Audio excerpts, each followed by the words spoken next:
कौशल्या के यहाँ पर भगवान ने उतार लिया। सुमित्रा के उधर से 2 पुत्रों ने जन्म लिया है और एक पुत्र ने कैकेयी के उधर से जन्म लिया। बधाइयां बजी हैं, सब भगवान की खुशी में तालियां बजाएंगे। अरे सजा दो घर को गोले सनिसा, अरे अवध में राम आए। बजाओ ताली।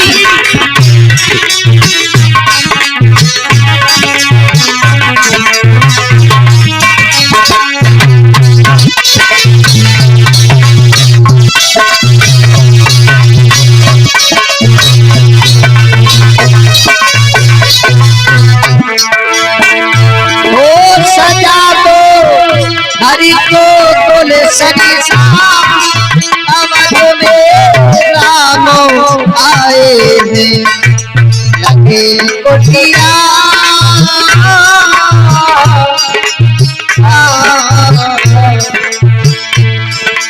लगे कुटिया भी दुल्हन सी, मेरे प्रभु राम आए हैं।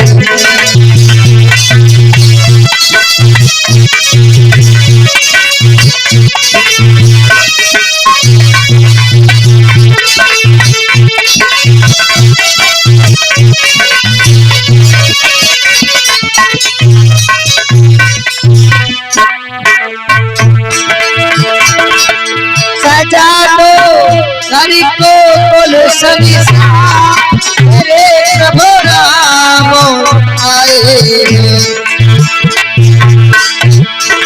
लगे कुटिया भी दुल्हन सी, मेरे प्रभु राम आए हैं।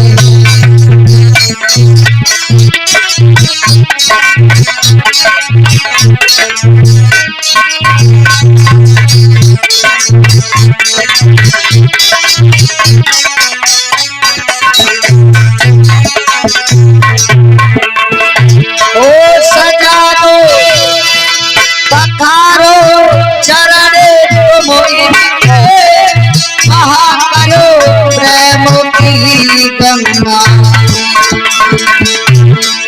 बना लो ढल दे तुम जीवन, तेरे सरकार आए।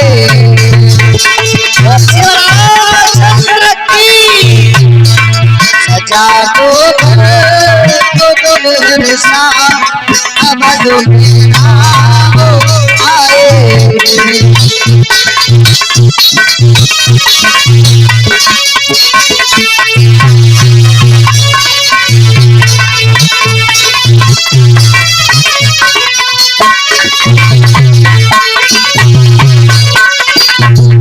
बोले साचे दरबार की, बोल शिव रामचंद्र की जय। आज मेरे प्रभु ने अवतार लिया।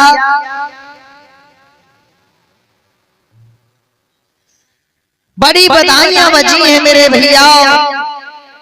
दशरथ के आए को पुत्र नहीं था, 4 पुत्र हो चुके हैं। और माँ इतनी लुटा रही है, माताएं सोने के सींग मड़वा करके गौओं को दान देती हैं। जो भी आता है खाली हाथ कोई नहीं जाता है दशरथ जी के यहाँ से।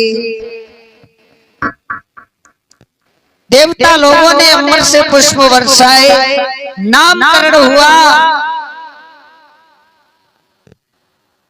तो जो कौशल्या नंदन है उनका नाम राम रख दिया।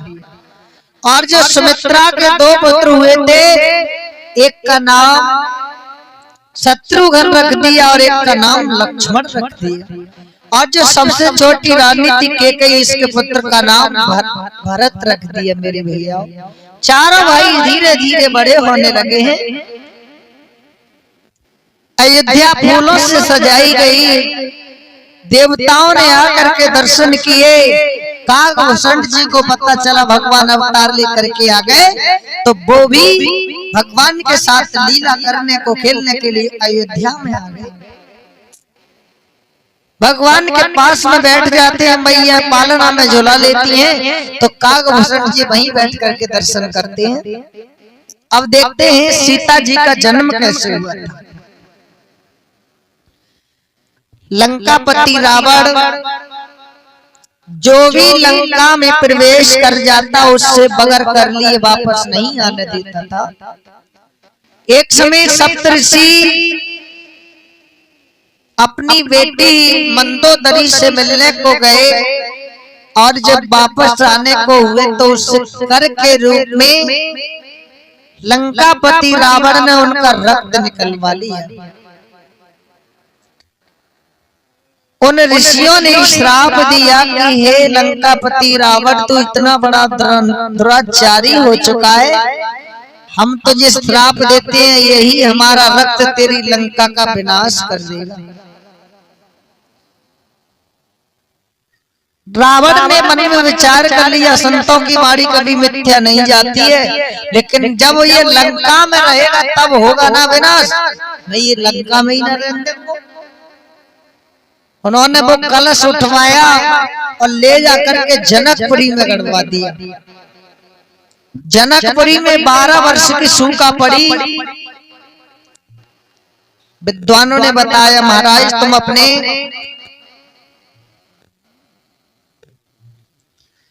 ऐसा करो, अपने शिष्यों के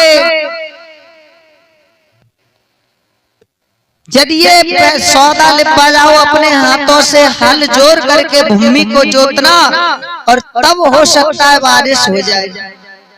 तो जनक जी ने अपने हाथों से बैल जोड़ करके जब भूमि को जोतना प्रारंभ किया तो उसी कलश में जाकर के वो हर फंस जाता है, और जब वो निकाला तो उस भूमि से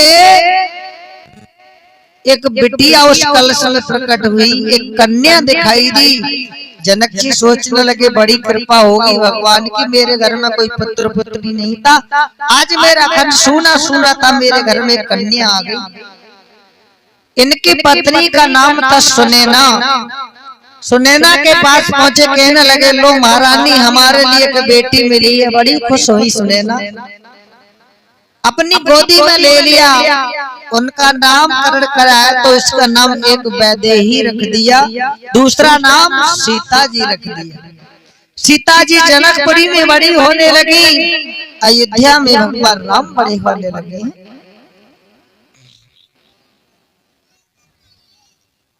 सुखदेव जी कहते हैं राजन परीक्षित,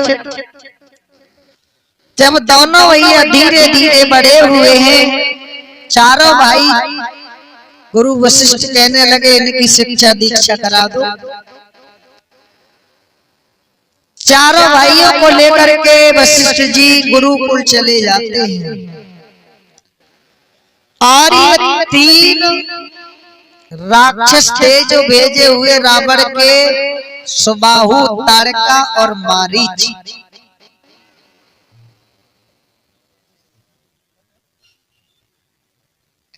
और 50 रुपए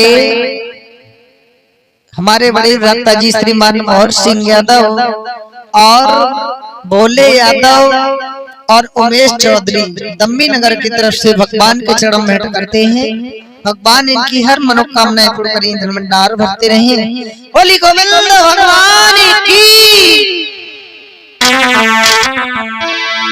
एक भगवान का भजन बोलेंगे सभी भक्त।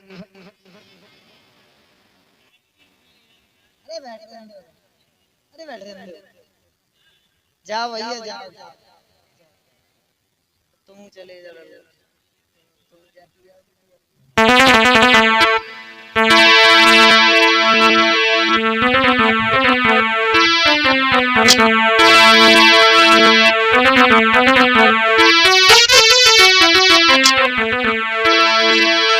एक भगवान का भजन बोलेंगे।